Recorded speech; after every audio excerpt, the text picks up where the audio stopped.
Pernah mendapatkan celaan dalam hidup? Halo? Pernah disoal oleh orang lain? Pernah direndahkan oleh orang lain? Nah, Allah tuh memberi kesan kepada kita, jangankan engkau Rasul yang paling mulia saja pernah mendapati itu. Tapi bagaimana seni mendapatkan ketahanan sehingga dalam dicela pun tetap tenang, dalam disoal pun tetap hatinya nyaman. Karena ketenangan itu yang membawa pikiran tenang dan tindakan yang terukur. Dan kadang-kadang ketenangan itu lebih penting bahkan dibandingkan dengan harta yang berlimpah. Seringkali saya berikan perbandingan dari sejak dulu kita belajar kan. Coba pilih mana? Saya yakin masih konsisten. Pilih mana? Kaya tapi gelisah atau miskin tapi tenang? Tidak boleh ada pilihan ketiga, saya tahu itu. Kaya tapi gelisah atau miskin tapi tenang? Pilih mana? Ya, saya tahu lah. Kaya tapi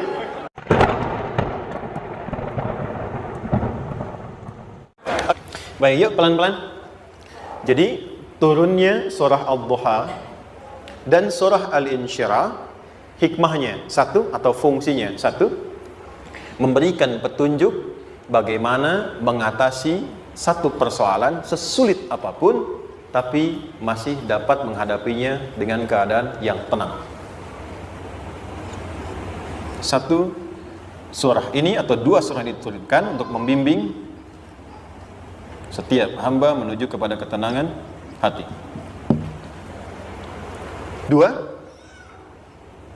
membangun kekuatan mental sehingga dalam situasi apapun dia tetap kuat mengatasi berbagai persoalan kehidupan. Nanti terapannya banyak, di bisnis ada. Nanti saya turunkan contohnya. Kadang-kadang ikut tender, sudah bagus, sudah menang, tapi proyeknya diambil orang. Ada yang begitu? Nanti ada ayatnya, ada. Nanti kita turunkan. Udah siap-siap, kan pengen melamar, ternyata keduluan orang, gitu kan? Udah siap-siap, pengen dapat ini, mau lulus, ternyata nilainya nggak seperti yang diharapkan. Muncul, ada, selalu ada demikian. Nanti kompleksitasnya banyak.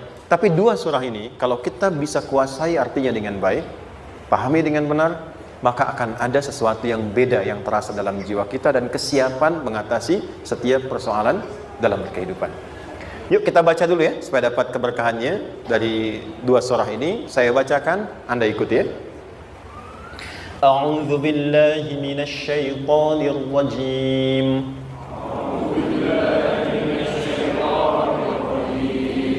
Bismillahirrahmanirrahim.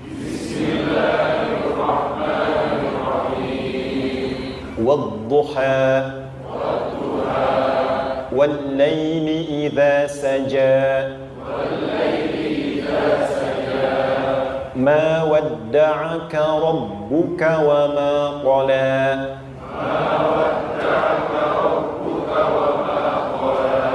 ma wadda'aka rabbuka wa ma qala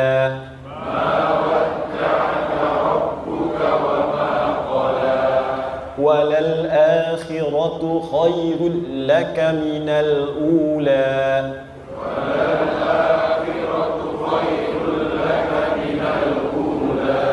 wala sawfa yu'tika rabbuka fatarda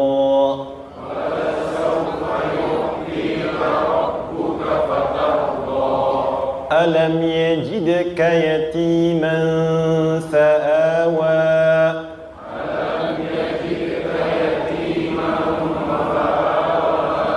ووجدك ضالا فهدى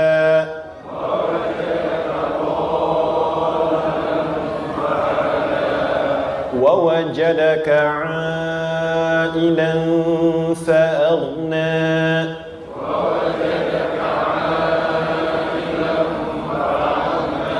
فأما اليتيم فلا تقهر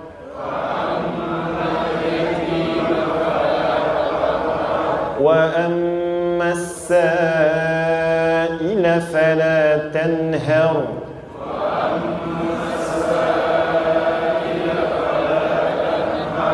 وأما بنعمة ربك فحدث.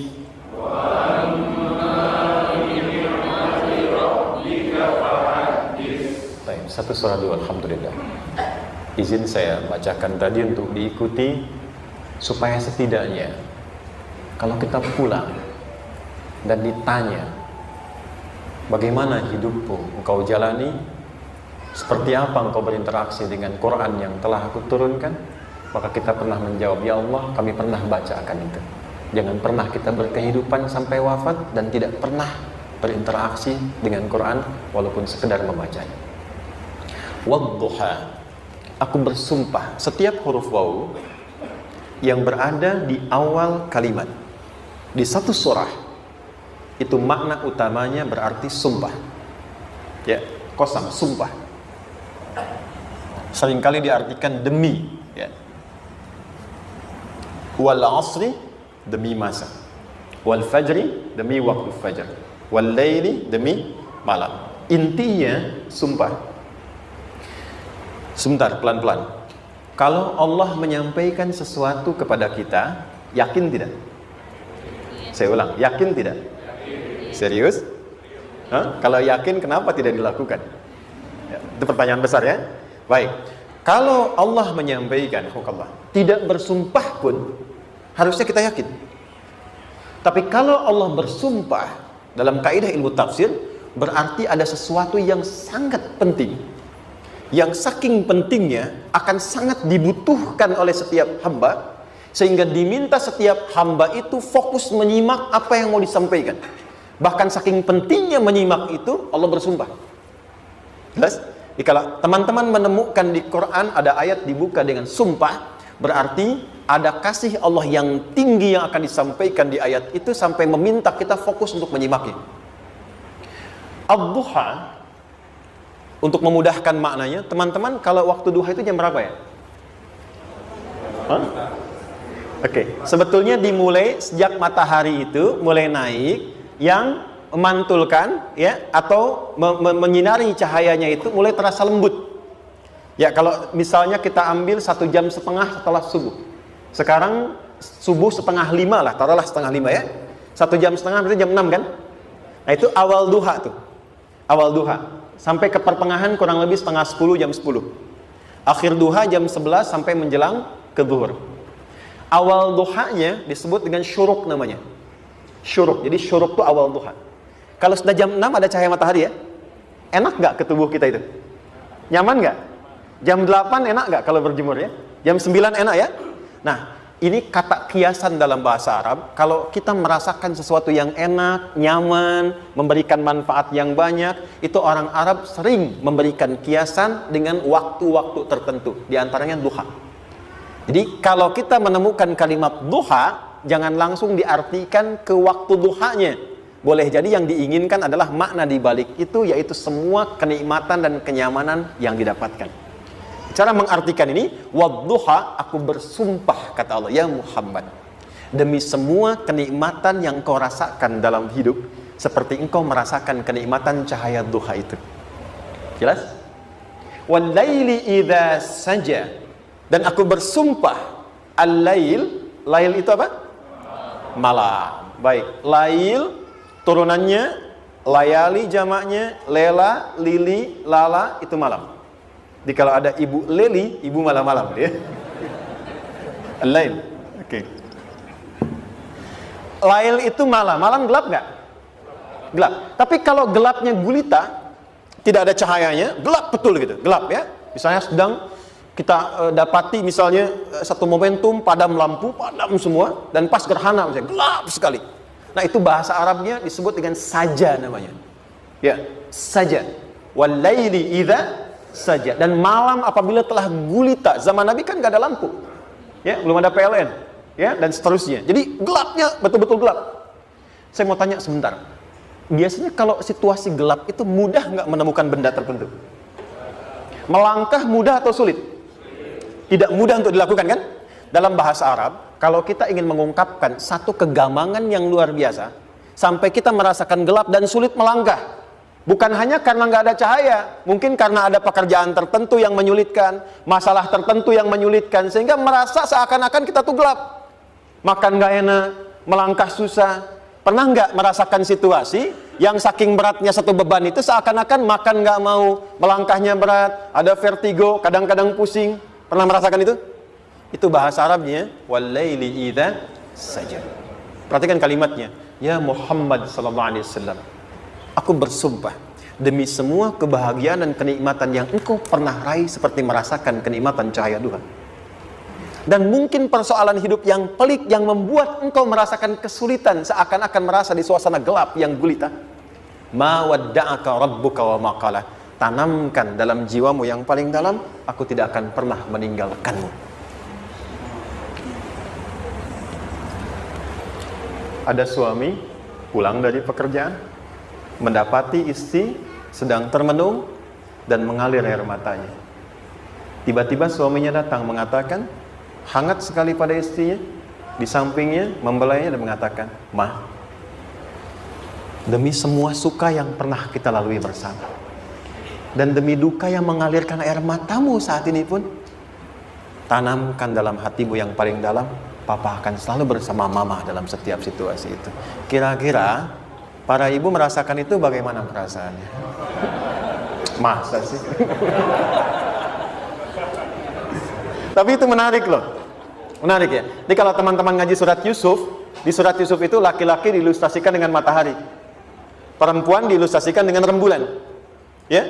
Inni ra'aitu ahada asyara kaukaba wasyamsa wal qamara ra'aituhum li sajidin. Ayah, aku melihat bulan dan matahari serta 11 gemintang sujud hormat kepadaku. Jadi matahari diartikan itu sebagai laki-laki, suami, ayah. Kenapa disebut matahari? Diilustrasikannya, matahari itu kan menyengat dengan kuat. Kalau kita menjemur, mengeringkan pakaian, melindungi. Tipikal suami itu melindungi. Ada yang ganggu istri, sengat dengan kuat. Ada air mata yang mengalir, hey, keringkan itu sehingga tidak larut air mata mengalir di pipinya. Itu matahari. Sebaliknya rembulan. Rembulan itu kan enak dipandang, bukan bulannya ya, bukan bulannya. Kalau bulannya kan desainnya nggak sempurna, baik terlihat. Tapi cahaya rembulannya tampil dengan indah, tampil dengan baik, enak dipandang, menenangkan dan tidak tertukar. Jangan sampai ada istri jadi matahari, suami jadi rembulan. Jelas ya? Dengan kekuatan bulan aku menghukummu, ya kan itu. Oke.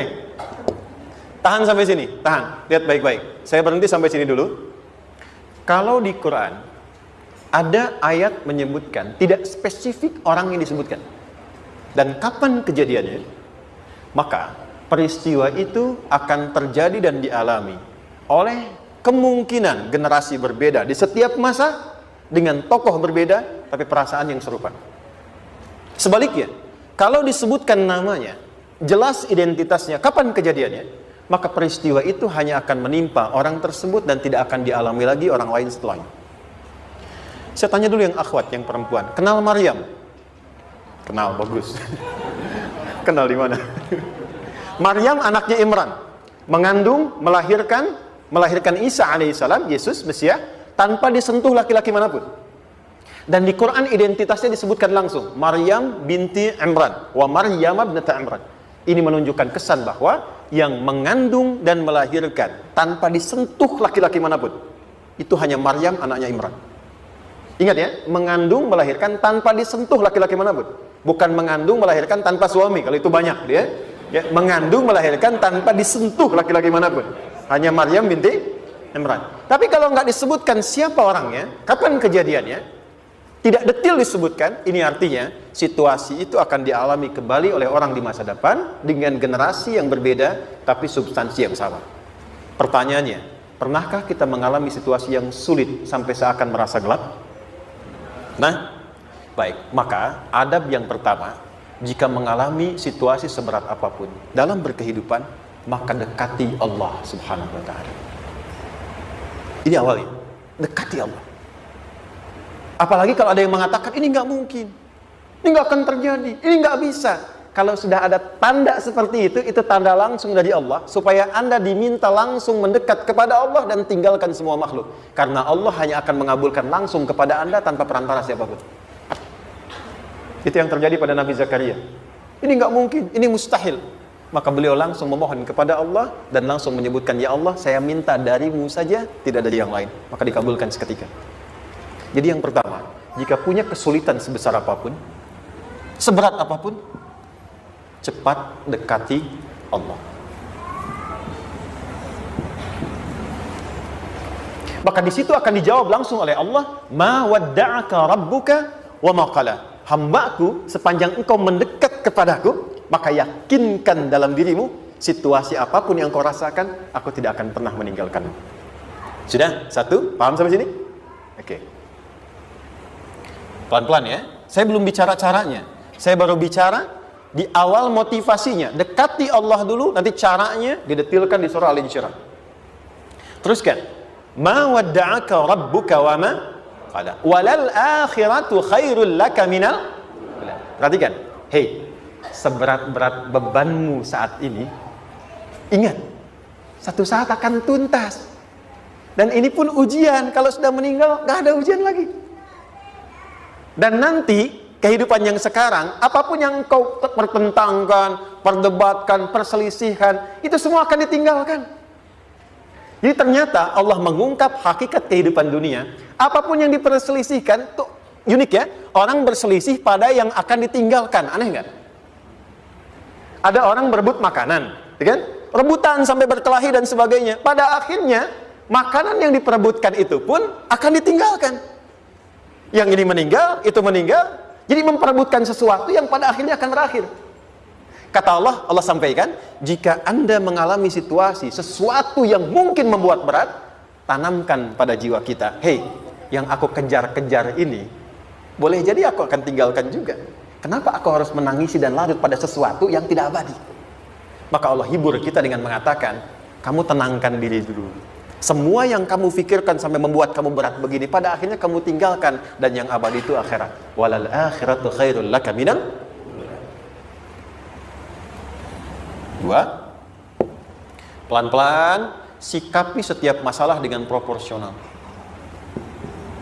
Jangan terlalu larut dalam sesuatu.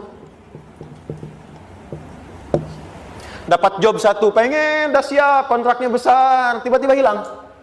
Dipikirin, Anda mikirkan itu pun gak akan balik. Proporsional aja dulu. Ya, nanti caranya akan turun nanti di Al-Insyirah. Tenangkan diri dulu. Prasangka baik kepada Allah Subhanahu wa taala. Boleh jadi apa yang Allah ingin berikan sebagai pendahuluan sekarang belum sampai kepada kita karena Allah menyiapkan yang lebih baik di balik itu. Kita belum tahu ada apa di balik itu sehingga kita tidak dapatkan itu. Sehingga kemudian Allah katakan walal akhiratu khairul laka minal ula. Teruskan, wala saufa yu'tika rabbuka. Pelan-pelan. Orang yang punya sikap seperti ini, itu cenderung lebih dekat mendapatkan ridha Allah dibandingkan dengan orang-orang yang larut dalam kesulitan. Orang yang move on dengan setiap persoalan dalam kehidupan, cepat berpikir secara proporsional, tidak menggantungkan hidupnya pada persoalan tertentu sehingga membuat dia menjadi beban, itu lebih mendekatkan dirinya kepada ridha Allah dibandingkan dengan orang yang meratapi persoalan hidupnya. Ya. Pelan-pelan. Jadi spiritnya, kalau punya masalah apapun, jangan dilarutin terus. Gak usah diratapi, cepat move on. Berpikir lagi, rencanakan lagi. Nanti, detailnya ada di Al-Insyirah. Tapi poin besarnya, janji Allah mengatakan, kalau Anda bisa move on, proporsional, maka yang dijanjikan oleh Allah, di situ Allah percepat datangnya ridha Allah Subhanahu wa ta'ala. Kalau ridha Allah sudah datang, maka akan dua yang diberikan. Pertama kali, ketenangan di dalam jiwa, dan yang kedua, kemampuan untuk berikhtiar lebih baik mencapai apa yang diinginkan. Satu, kalau ridha Allah sudah diberikan pada seorang hamba, yang pertama diberikan ketenangan dalam jiwa. Bukan dunianya dulu. Bukan apa yang Anda ingin harapkan dulu. Pengen sesuatu, ya, pengen materi, pengen kedudukan, pengen lulus anaknya ujian, kan? Tiba-tiba terjadi sesuatu, diratapin, alih-alih meratap, alih-alih membuat status, alih-alih menyulitkan diri, kata Allah, terima dulu proporsional. Setelah itu dekatkan diri kepada Allah, turun ridha Allah, begitu turun yang pertama diberikan ketenangan kepada hati. Tenang dulu. Kalau sudah tenang, nanti dibimbing menyelesaikan apa yang sedang dihadapi itu. Itu poin yang ketiga. Pelan-pelan. 4. Kita masuk ke detail sekarang.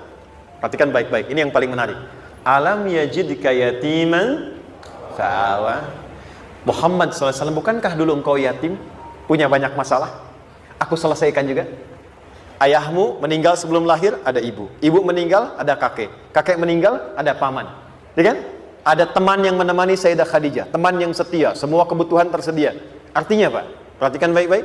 Kalau Anda punya masalah sekarang, jangan sampai melupakan yang dulu-dulu pun pernah tuntas Allah selesaikan. Jadi kalau sekarang sedang punya persoalan, jangan sampai satu masalah ini membuat Anda kehilangan harapan dan kehidupan. Sementara Anda sadar, dulu pun banyak masalah kok selesai juga. Kenapa dengan yang satu ini kita harus jatuh? Sekarang usia berapa? 20, 30, 40, 50. Sekarang usia 50 tahun, ada masalah, baru 5 menit datang sudah merasa jatuh. Yang 50 tahun ke belakang yang banyak selesai itu kita nilai atau tidak? Maka kata Allah, seperti yang dulu pernah aku selesaikan ribuan masalah itu, yang sekarang pun mudah aku tuntaskan. Jelas? Nah, secara psikologi, orang-orang yang selalu bertindak seperti itu akan selalu punya harapan lebih tinggi untuk menyelesaikan persoalannya.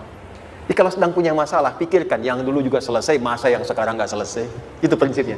Secara psikologis demikian. Jelas ya? Oke. Wa wajadaka dhallan fahada. Muhammad, dulu engkau pernah mengalami melihat masyarakat banyak berbuat yang tidak baik, aku berikan petunjuk. Kuncinya fahada di situ. Orang yang punya motivasi kuat dan keyakinan untuk bisa menyelesaikan persoalannya, maka dia akan lebih cepat mendapatkan petunjuk Allah untuk mendapatkan solusi terbaik. Ada sini. Saya agak cepat ya, mohon izin. Wa wajadaka 'ailan fa'aghna. Bahkan, maaf, bukan sekedar selesai, kalau perlu saya bikin kaya, kata Allah. Aghna itu kalau ilmunya luas. Kalau harta, hartanya banyak. Kalau kedudukan, kedudukannya tinggi. Hei, engkau yang sedang mengejar kedudukan, aku tahan sebentar karena ada yang nggak bagus untukmu di sini. Tapi kalau kamu terima, aku angkat itu lebih daripada apa yang kamu harapkan. Kamu pengennya bintang 2, aku naikkan sampai bintang 4. Kalau perlu 5 sekalian. Hei, kamu yang ingin kampus di sini, aku tahan. Bahasa kamu nggak lulus, kamu nangis, kamu mengadu, kamu datang pada orang tuamu. Orang tua mulai protes, mulai curhat macam-macam. Terima dulu. Mungkin di sini ada yang tidak baik seperti doa ibumu yang sering memohon, ya Allah, jangan sampai anakku berbuat yang salah. Jangan sampai terjebak narkoba. Jangan sampai terbawa tawuran. Di sini ada yang kurang tepat untukmu. Kalau kamu ridha, kamu terima, kamu proporsional, bahkan aku pindahkan ke kampus yang lebih baik yang tidak kamu bayangkan sebelumnya. Di orang-orang yang selalu menerima apa yang Allah ujikan dan ridha dengan itu, maka Allah akan angkat derajatnya bahkan melebihi ekspektasi dirinya. Paham? Kalau sudah seperti itu, maka lihat ujung ayatnya. Lihat ujung ayatnya. Fa'ammal yatima fala taqhar. Hei, maka jangan pelit berbagi kepada orang lain. Share. Kalau sudah sukses, share. Berbagi, bukan hanya materi, bagi ilmunya, ya, bagi kebahagiaannya. Wa ammas sa'ila fala tanhar. Jangan sampai nunggu orang minta. Kalau lihat ada kawan yang butuh, sekarang Anda sukses. Tapi boleh jadi kesuksesan Anda itu tangganya dari teman-teman Anda. Kalau sudah teraih ke atas, lihat lagi anak tangganya ke bawah. Ajak teman, jangan ditunggu minta. Ajak, bawa dia, berikan peluang. Jangan sampai dia minta, apalagi Anda bentak-bentak. Aku kan yang dulu bantu kamu. Jangan sampai keluar kata-kata itu. Kamu bisa naik di atas karena aku kan yang dulu bantu kamu. Kamu bisa jadi pemeran utama karena aku yang rekomendasikan. Karena aku yang dorong kamu, misal. Jangan sampai keluar kata-kata itu. Apalagi langsung keluar, tidak. Ini karena ilmuku saja misalnya. Kalau itu bisa dilakukan dengan baik, lihat ujungnya. Wa amma bi ni'mati rabbika fahaddits. Maka semua nikmat yang dirasakan akan mudah untuk diimplementasikan dan disyukuri. Jadi semua nikmat itu bukan cuma dirasakan. Jadi membagi semua nikmat itu adalah rasa terbaik untuk menikmatinya. Maaf ya, Anda kalau punya makanan, dimakan sendiri. Dengan dibagi sama-sama, kira-kira rasa nyamannya yang pertama atau yang kedua? Kedua. Makan sendiri, enaknya sendiri kan? Tapi ketika ada teman berbagi dan tahu, oh enak ya, nyaman ya, ada kebahagiaan, ada ngobrol, ada tertawa, ada kebersamaan, itulah inti nikmat yang sesungguhnya. Wa amma bi ni'mati rabbika, ternyata masalah yang diberikan bukan ingin memberikan beban, tapi ujungnya, endingnya supaya Anda bisa mendapatkan nikmat berkualitas yang bisa dibagi. Dilihat surat Ad-Duha itu jangan cuma lihat awalnya, lihat ujungnya. Ternyata ketika seseorang mendapat masalah seberat apapun, itu bukan ingin membebani, tapi ingin meningkatkan kualitas hidupnya supaya mendapatkan nikmat yang lebih besar dan merasakan nikmatnya itu dengan berbagi. Itu poin. Jadi kalau sampai sini kita paham, dan kita beri nama misalnya dengan fikih ujian, jadi kalau desain ujian ini sistematikanya kita pahami, maka tidak ada alasan untuk mengeluhkan persoalan. Jadi melihat masalah itu bukan sebagai beban, pada akhirnya melihatnya sebagai tangga untuk mencapai kebahagiaan. Jelas sampai sini? Baik, kalau sudah seperti ini, ingin punya masalah atau tidak ingin punya masalah? Tidak. Ingat ya, jadi kalau anak pulang bawa masalah, dilihatnya jangan beban. Oh, Allah ingin menaikkan kualitas pada anak saya, yang dengan itu menjadikan ia mendapatkan nikmat yang belum pernah didapati. Kalau rumah tangga sedang ada masalah, jangan banyak diperseterukan, tapi direnungkan sejenak. Oh, Allah ingin meningkatkan kualitas rumah tangga ini, sehingga kita bisa mendapatkan nikmat yang tidak pernah didapati sebelumnya. Makanya nikmat berumah tangga itu yang terbesar, selalu bertambah ketika menyelesaikan masalah. Silahkan cek. Kalau sedang ada masalah, berseteru kan? Tapi setelah selesai, kan jadi lebih nikmat ya? Ya? Lebih senang lagi, lebih cair lagi, lebih bahagia lagi, lebih mendukung lagi. Ternyata ada nilai-nilai kebaikan yang tersimpan yang belum disadari sepenuhnya. Pertanyaannya, kadang-kadang mudah diucapkan, tapi tidak mudah mempraktekkan. Bagaimana itu semua bisa ditempuh dengan baik, sehingga ketika mengalaminya, kita bisa tenang menghadapinya. Maka turunlah surah Al-Insyirah. Saya cepat.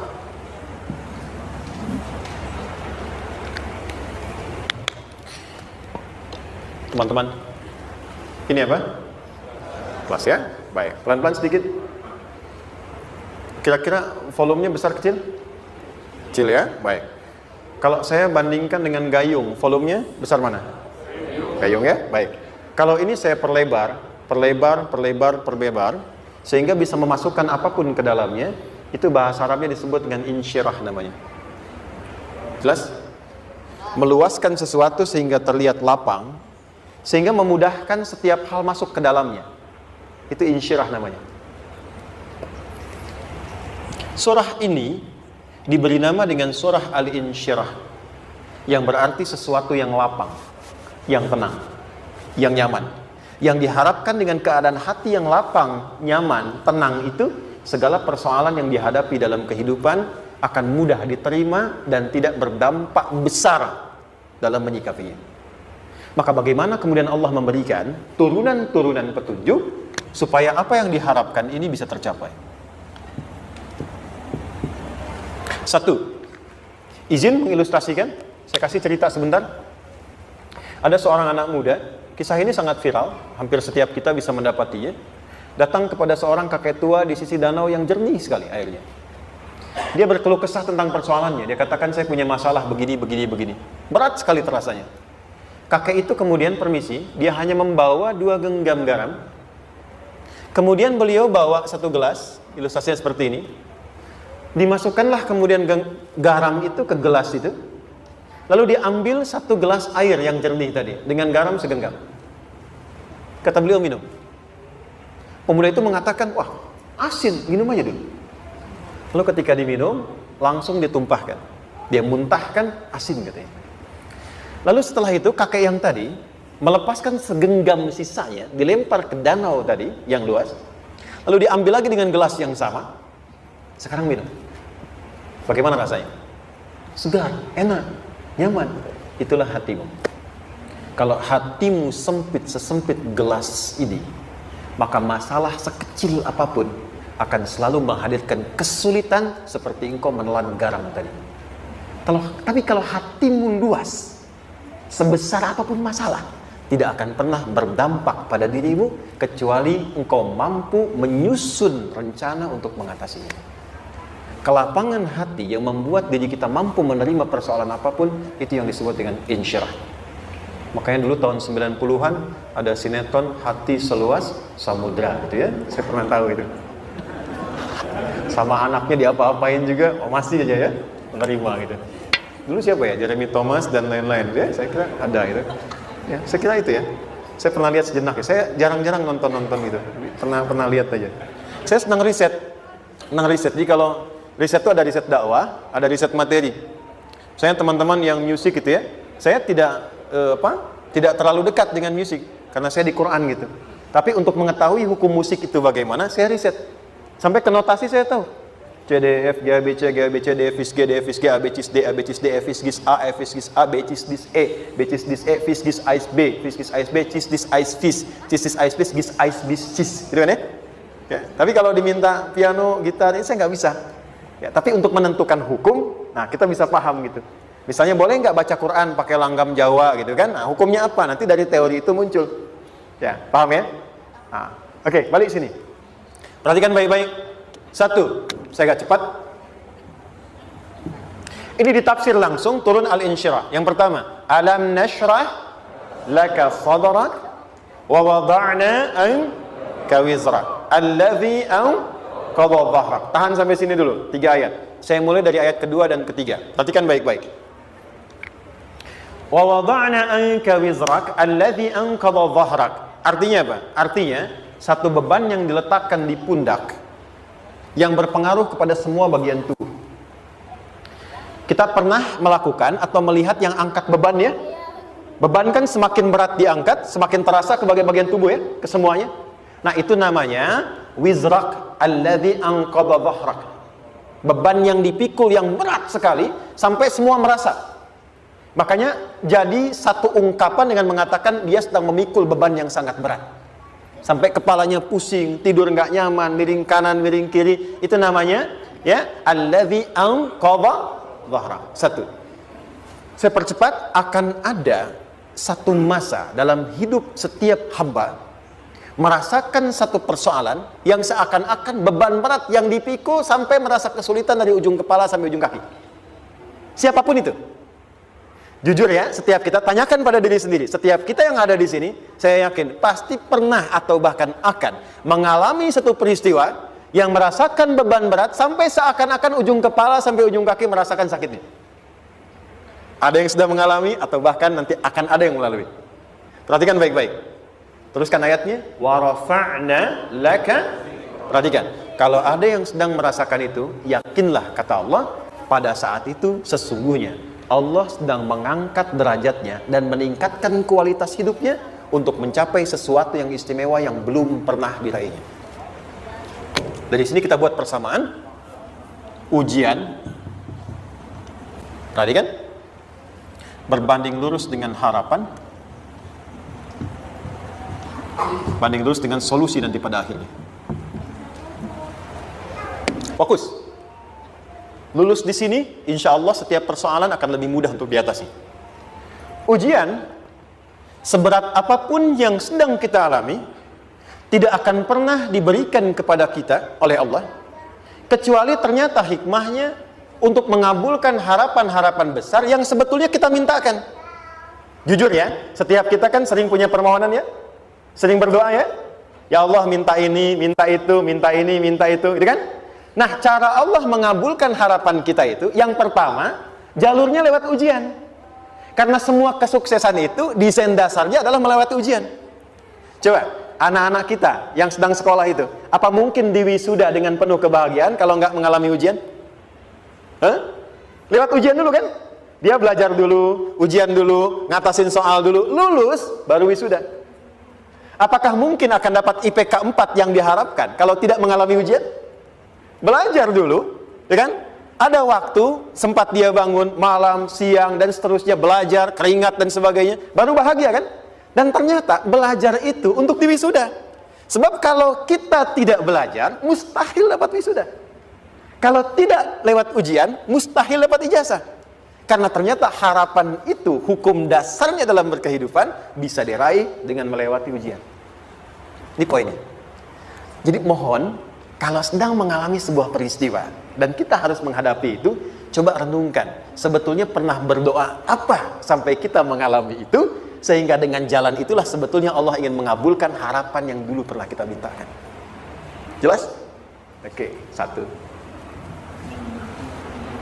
Yuk turunkan rumus ya pelan-pelan. Quran surah kedua ayat 286. Ini kesini dulu, baru nanti kita balik lagi. 2 Al-Baqarah ayat 286. La yukallifullahu nafsan illa usaha. Tahan sampai sini. Lihat baik-baik. Hukum pertama. Allah tidak mungkin menguji seorang hamba di luar batas kemampuannya.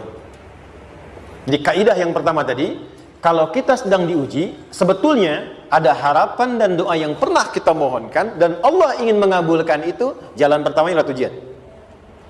Tapi adilnya Allah tidak akan pernah kita diuji kecuali sesuai dengan kemampuan kita. Jadi kalau nggak mampu, nggak mungkin diberikan ujian. Ingat ya, kalau tidak mampu, tidak mungkin diberikan ujian. Artinya harapan yang kita mohonkan pun akan sesuai dengan kemampuan kita. Jadi kalau kita minta sesuatu nggak mungkin bisa menggunakannya, nggak akan dikasih. Nah, balik ke sini untuk memberikan ketenangan kepada hati kita. Kalau sedang menerima persoalan, setelah kita mengatakan, oh ini mungkin ada harapan yang ingin saya dapatkan, jalannya lewat sini. Untuk memberikan ketenangan kepada hati, begitu persoalannya tiba, langsung katakan pada diri kita, saya pasti bisa menjalaninya. Mustahil saya diuji kalau nggak mampu menjalaninya. Itu bahasa singkatnya. Ingat ya? Kalau ingin mudah menyelesaikan persoalan, kata Quran, setiap ada ujian, langsung katakan pada hati kita, insya Allah bisa. Nggak mungkin saya diuji kalau saya nggak sanggup. Jelas? Dan tanamkan itu pada hati yang paling dalam. Ini nggak mudah. Kalau cuma disimpan di pikiran, jadi beban. Tapi kalau Anda tanamkan dalam hati, seberat apapun masalahnya, pasti saya sanggup, pasti saya bisa. Pernah lihat dulu ada acara 90-an Benteng Hattori? Oke? Benteng Takeshi ya? Takeshi ya, gitu kan artinya kan bisa jawab ya. Kita tahu Ninja Hattori mendaki gunung, lewati lembah, ya tahu ya. Songoku, Songgohan, saya tahu itu. Songoku, Kamehameha, Piccolo itu, yang nulisnya Suzuki Watanabe, saya tahu itu. Benteng Hattori, balik lagi ya. Benteng Takeshi ya. Puncaknya kan main pakai itu kan, pakai tanknya dan sebagainya. Tapi pernah ingat gak satu episodenya itu? Begitu akan bertarung, kan selalu ada motivator di sampingnya itu mengatakan, ayo, kamu bisa, gitu kan? Wah, namanya. Dia nggak ngaji Quran tuh. Kita punya ayatnya. Pernah nggak? Buka lagi ya dulu ya. Oke. Korea, kenapa bisa nyusul Jepang? Salah satunya, waktu Jepang itu maju, setiap di Korea itu ditanamkan dari mulai anak-anak TK-nya. Kita harus lebih daripada Jepang. Sejak anak-anaknya TK. Itu ditanamkan betul. Kita bisa, kita dari TK. Sehingga ketika di sana bikin Honda, sini Hyundai. Hyundai kan dibacanya Hyundai. Ya kan? Sana Honda, sini Hyundai gitu. Di apapun yang dibuat Jepang, Korea harus lebih unggul. Itu ditanamkan dari awal. Bisa. Kita itu sekarang punya ayatnya. Jadi kalau sedang punya masalah seberat apapun, katakan pada diri kita, insya Allah bisa. Gak mungkin diuji kalau nggak sanggup. Bisa insya Allah. Bisa. Kenapa mah? Bisa. Jelas? Oke. Sudah di situ teruskan. Lanjutkan. Warafa'na laka dzikra. Teruskan. Fa inna ma'al usri. Nah, ini poin terbesarnya. Fa inna ma'al usri yusra. Fa, huruf yang menunjukkan sesuatu berlangsung dengan cepat. Inna di ilmu nahwunya berbunyi begini, di gramatikal bahasa Arab. Harfu nasbin wa taukidin, tansibul isma wa tarfa'ul khabara, mabniyun 'alal fathi la mahalla lahu min al-i'rabi. Paham? Tidak. Inna huruf yang digunakan untuk menguatkan informasi agar ditancapkan ke dalam hati sekuat-kuatnya dan jangan pernah ragu. Jadi kalau orang Arab itu nancapkan tongkat begini dan kuat, tidak goyah, itu nasab namanya. Nasabar rajula asahu fil ardi. Inna ini harfu nasab. Jadi kalau ada di Quran dibuka informasinya dengan inna, maksudnya begini, hei, tancapkan informasi dalam hatimu dengan kuat, jangan pernah ragu. Yakinkan pada dirimu. Apa yang harus diyakinkan? Ma'al usri yusra. Inna ma'al usri yusra. Usrun sama dengan yusrun. Lari ke sini. Oke. Apa artinya usrun? Sulit. Oke. Sulit itu ada dua. Ada sa'bun, ada usrun. Kalau kesulitan yang relatif, kata si A sulit, si B mudah, itu sa'bun namanya. Contoh, kata si fulan bahasa Jepang susah, padahal kata yang lain tidak. Saya ke Jepang, anak-anak kecil begini bisa bahasa Jepang ini kan, bagi mereka mudah gitu ya, saking mudahnya gitu, kata shiwa gitu. Anak-anak kecil, bagi mereka mudah, bagi kita belum tentu. Itu sa'bun. Inna lughatal yabaniyah sa'bah, relatif. Tapi kalau kesulitan yang sifatnya mutlak, semua orang mengatakan sulit. Maaf, bawa mobil, sulit atau mudah? Bukan mengendarai ya, bawa mobil, bawa. Sulit ya? Sulit ya? Baik, sepakat sulit semuanya. Nah, itu dalam bahasa Arab dikenal dengan usrun. Kesulitan yang semua sepakat bahwa itu susah. Sulit, semua sepakat. Dan ketika ada orang bicara, aku sedang punya masalah begini. Semua mengatakan, wah itu nggak mudah, itu nggak mudah. Itu usrun namanya. Lawannya, kemudahan yang relatif disebut sahlun. Tapi kemudahan yang semua sepakat bahwa itu mudah, itu yusrun namanya. Mengangkat spidol, semua mengatakan mudah, ringan. Itu yusrun namanya. Perhatikan, Allah tidak memasangkan sa'bun dengan sahlun, tapi memasangkan usrun dengan yusrun. Orang-orang yang punya keyakinan kuat, setiap persoalan itu akan selesai. Dan dia mengatakan pada dirinya, aku bisa melewatinya. Maka, perhatikan kalimatnya kata Quran, inna ma'al usri yusran. Sesulit apapun masalah yang sedang dia alami, maka Allah akan datangkan solusi semudah-mudahnya yang bisa dia nikmati. Dengan kata lain, kalau kita bawa ke bahasa psikologi, kalau sedang menghadapi persoalan seberat apapun, selain kita mengatakan, ini pasti bisa saya lalui, saya insya Allah sanggup mengatasinya, katakan pada diri kita, ini pasti selesai. Pasti ada solusinya, pasti mudah. Katakan, walaupun memang solusinya belum datang, tapi tenangkan pada diri kita dengan mengatakan, inna ma'al usri yusra. Bahasa psikologinya, katakan pada diri kita, ini pasti selesai. Gak mungkin gak selesai, pasti ada solusinya, pasti mudah. Itu lebih memberikan harapan pada diri kita untuk menuntaskan persoalan dibandingkan dengan meratapinya. Jelas? Teruskan. Fa inna ma'al usri. Kalau masih ragu kata Allah, katakan lagi sekali lagi. Sampai hati kita merasa nyaman. Jadi kalau sedang punya persoalan seberat apapun, tanamkan pada diri kita, pasti selesai. Belum nampak, insya Allah pasti selesai. Gak mungkin diuji kalau gak ada solusi. Itu lebih memberikan harapan. Setelah itu, fa idza faraghta, mitigasi masalahnya, mitigasi persoalannya, tuliskan ini masalahnya apa, rumah tangga apa saja misalnya, dia ada suami, ada istri, ada anak-anak, masalah ada di mana. Kadang-kadang menangnya jadi kusut karena satu-satu nggak segera diselesaikan. Maka kata Al-Quran, fa'idha faraghta, satu-satu mitigasi dulu. Satu masalah di sini, lihat di suami, lihat di istri. Kalau pekerjaan masalahnya apa, sebelum bercabang kemana-mana, petakan. Apakah rekanannya, apakah relasinya, apakah kemampuannya, apakah manajerialnya, apakah marketingnya. Mitigasi, kotaki semua, selesaikan satu-satu.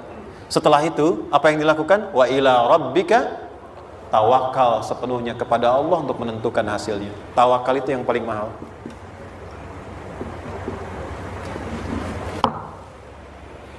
Anda kalau nggak punya kepasrahan, stres.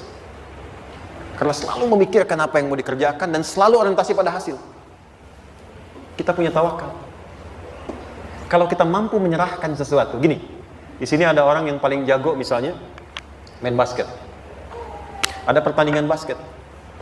Begitu dibuka, udah tim musyawarah serahkan aja pada si fulan. Kan? Dia yang paling jago, dia. Bukankah dengan menyerahkan itu bukan hanya kita berikan sebuah tugas, ya kan? Tapi dengan itu ada kelapangan tersendiri kan? Ah, yakinlah sukses, ini paling hebat. Pernah ada perasaan gitu? Sekarang, siapa yang paling mampu menguasai? Siapa yang paling hebat menyelesaikan segala hal? Siapa yang punya segalanya? Bukankah Allah? Orang-orang yang punya tingkat tawakal yang tinggi, maka satu, dia akan lebih stabil keadaan mentalnya dan tidak akan pernah gelisah dengan kekecewaan. Nggak ada kecewa. Karena tawakal itu kalau sudah kepasrahan pasti menerima hasil. Kalau sudah tawakal, terserah Allah tetapkan apa saja. Mau dapat sekarang, dapat besok, dapat nanti. puncak yang paling tinggi, hei, tugasmu hanya berikhtiar semampu yang bisa dilakukan. Selanjutnya, biarkan Allah menetapkan apa yang menjadi bagian dari maslahat kehidupan kita. Saya tutup. Cara Allah menjawab harapan kita ada 3. 1, memberi langsung apa yang kita mintakan. 2, menunda itu sampai kita siap menerimanya. 3, mengganti apa yang kita inginkan dengan apa yang kita butuhkan. Saya ulang ya. 1, memberi langsung apa yang kita mohonkan. Misal, ya Allah, saya ingin A misalnya, anak saya pengen ke ITB. Tapi nggak mungkin tiba-tiba langsung masuk ITB kan? Pasti lewat ini dulu kan? Ada ujian dulu, ikut tes, dan seterusnya diterima, sesuai. 2, kadang menunda sesuatu sampai dia sanggup menjalaninya. Anda punya anak usia 5 tahun, pengen diberikan motor. Anda mampu untuk memberi motor, dikasih nggak? Tidak. Sampai dia sanggup mengendarai motor, baru Anda berikan. Terkadang ada yang kita minta sekarang, tidak didapati sekarang. Tapi ternyata tahun depan kita dapat. Kita harus sadar bahwa anugerah yang kita dapatkan tahun depan itu sebetulnya adalah hasil doa kita di tahun ini. Pernah dengar nggak kisah viral? Nabi itu berdoa, baru dikabulkan setahun setengah. Setahun 6 bulan. Padahal itu Nabi loh. Kiblat pertama kita kemana? Palestina kan? Baitul Maqdis kan? Nabi berdoa, mohon terus nengok ke langit. Al-Baqarah 144, minta, jawabannya turun setelah setahun setengah, setahun 6 bulan. Ada yang mengatakan di tafsir setahun 8 bulan, baru dikabulkan setelah setahun setengah. Padahal kurang soleh apa Nabi? Nabinya siap, mungkin umatnya yang belum siap. Nabinya siap, tapi ada tantangan di masyarakat yang tidak mudah, yang mungkin bisa meruntuhkan dakwah, baru dikabulkan setahun setengah. Ketika semua umatnya sudah bisa siap menerima itu. Boleh jadi apa yang diminta orang tua sekarang terkabulnya mungkin belasan puluhan tahun pada anaknya yang nomor sekian. Tahu Imam Syafi'i? Imam Syafi'i itu kan nama aslinya Muhammad, bapaknya Idris, kakek yang ke atas yang ketiga namanya Syafi'i. Kenapa disebut Imam Syafi'i? Dinisbatkan pada kakek yang ke atasnya. Ternyata kakeknya ini seorang ulama besar, saleh, memohon kepada Allah, setiap di keturunannya ada yang bisa menggantikan lebih soleh, lebih baik lagi. Ternyata yang didapatkan bukan dari anaknya, tapi generasi keturunan yang kesekian. Anda belum sekarang bisa hafal Quran, misalnya Anda bermohon berdoa, boleh jadi yang hafal mungkin bukan di anak, bisa di cucu, bisa di bagian keluarga yang lain. Maka terkadang tawakal itu tidak hanya memberikan hasil yang cepat, tapi memberikan keindahan yang terasa tertunda, tapi melengkapi kebahagiaan yang dirasakan. Penutupnya, boleh jadi minta ke ITB, diterimanya di Unpad. Minta motor, dapatnya mobil. Kalau itu senang, luar biasa. Minta mobil, dapatnya motor, gitu kan? Ternyata kadang-kadang di sini yang terakhir, saya tutup, Allah mengabulkan apa yang kita butuhkan, bukan apa yang kita inginkan. Anak Anda sakit, dibawa ke dokter, kata dokter jangan dulu makan jeruk. Maka Anda pulang, dia minta jeruk, Anda berikan apel. Saya nggak mau apel mah, saya pengennya jeruk. Nggak apa-apa nah, ini apel rasa jeruk misalnya kan? Anda berikan. Ternyata apa? Bukan ingin menyakiti dan tidak mengabulkan keinginan anak, tapi lebih memberikan apa yang dia butuh. Kadang-kadang maaf ya, teman-teman mintanya proyek A, udah capek, di situ nggak dapat, dapatnya di yang lain. Teman-teman, itu Allah berikan sebetulnya hasil ikhtiar Anda yang sebelumnya. Di sholat itu kalau dikerjakan, bisa berdampak pada percepatan terkabulnya doa. Minta apapun dijawab sepanjang maslahat.